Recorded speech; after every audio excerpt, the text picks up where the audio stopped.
So I share some thoughts about people talking about stopping Kratom in a recent blog post on Ketum. So you can read it, but I'll pretty much summarize what it's going to be about.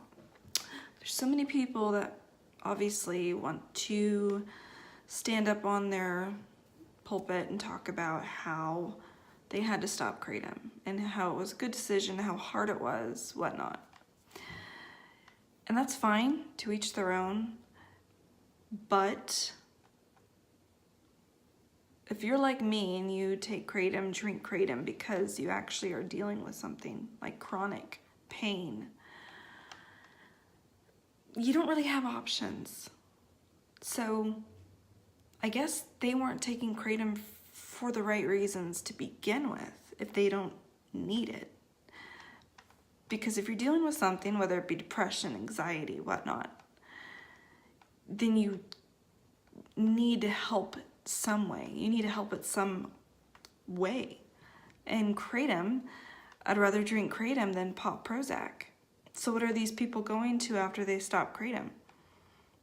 Then that shows me that they don't have any reasons to have taken it to begin with. So good for them. I'm glad they stopped it. It's not ever a good reason to just take Kratom because of recreational purposes. Never, because it's never going to be fulfilling to a mindset like that.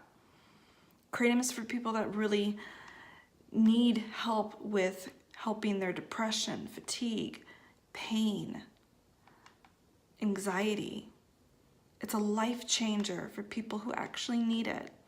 So I'm always thrilled to see people stop it, but annoyed when they have to promote it when it's pretty much for their own conscience sake.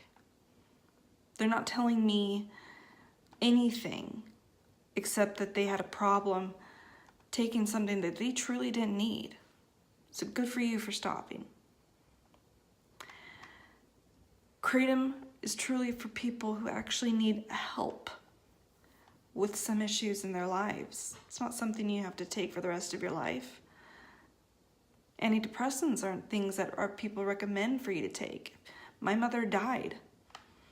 They were more than happy to give me a prescription for depression and grieving.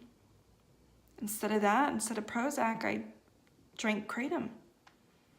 I probably won't need it for the rest of my life, but if I continue to have chronic pain, I'll need something. So what are your options? Something natural or chemical?